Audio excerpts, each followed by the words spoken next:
Hi there. Most recipes for making a homemade pie say to use a glass pie plate or maybe even an aluminum pie plate. But the best pie plate in the world is probably there in your kitchen right now, and it's a cast iron skillet.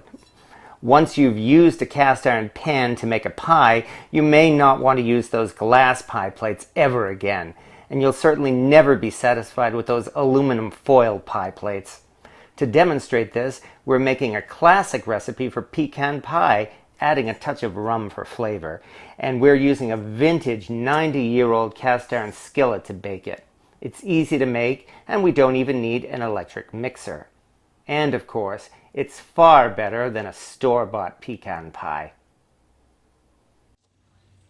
While you can certainly use a store-bought pie crust, I find it's a lot better to take the time and make a pie crust from scratch. It's not difficult, it only takes a little effort. And best of all, you can make a different kind of crust for each kind of pie, so an apple pie crust isn't the same as a pecan pie crust.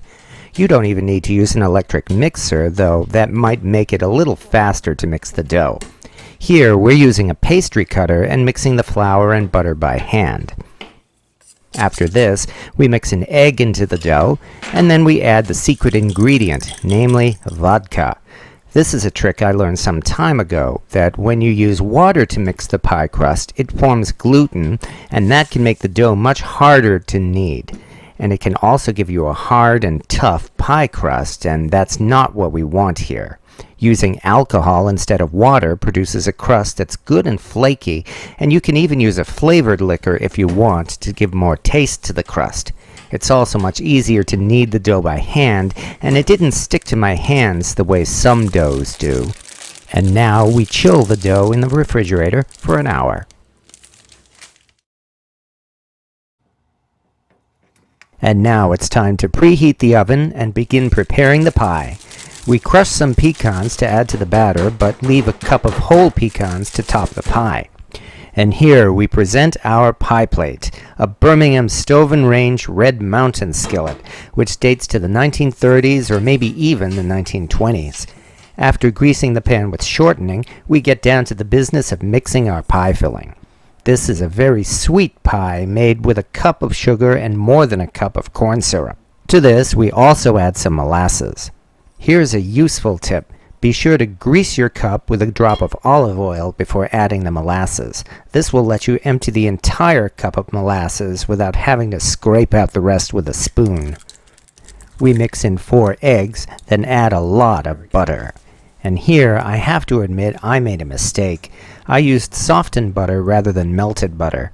Still, it didn't ruin the pie, but at first there were big clumps of butter in the batter, and it took some time to beat them down and completely mix the butter into the batter.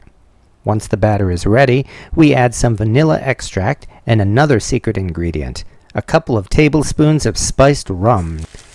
And finally, we mix in the crushed pecans and stir it all together. The batter is ready, and now we can lay out the pie crust. Another trick to rolling out the pie crust is to roll the dough between 2 sheets of wax paper.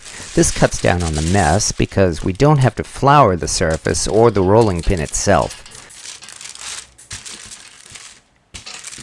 Flip the crust over every so often and just keep rolling it out until it's big enough to fit your pie.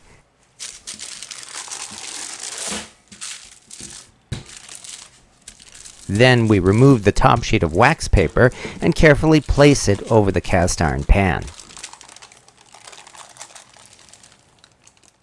And now we simply shape the dough to fit into the pan. And the hard part is over. All we have to do now is pour the batter into the pie. But there's still one last step to give this pie a touch of something extra. We're going to bake this pie for only 5 minutes. Then we'll take it out and top it with more pecans.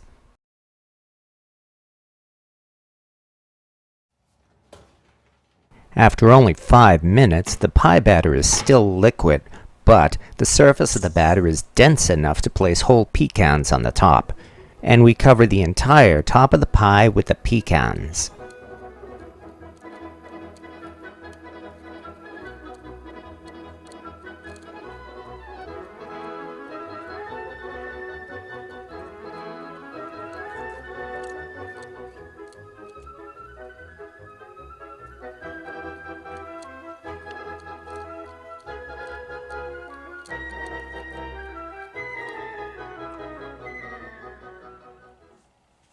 And now we carefully place the pie back into the oven.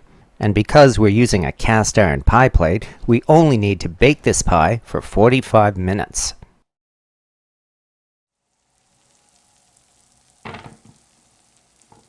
And now we let the pie sit for at least an hour so the filling will become more solid.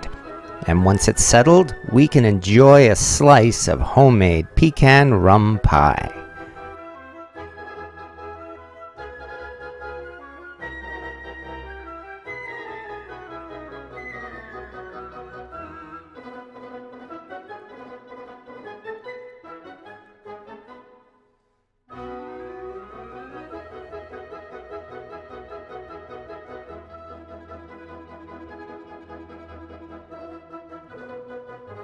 Top it with ice cream and add a touch of cinnamon, and this is a pie that's certainly a cut above the rest.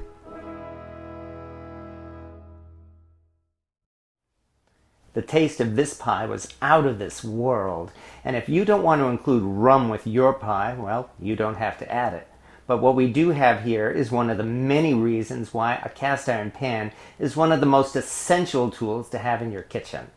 Once you've started using one, you'll find that it's useful for far more than making burgers, steaks, and cornbread. You can also make dessert in your cast iron pan. And when you make this pie, your family will be certain to remember it and come back to more. And you don't even have to tell them how easy it is to make. Thank you for watching.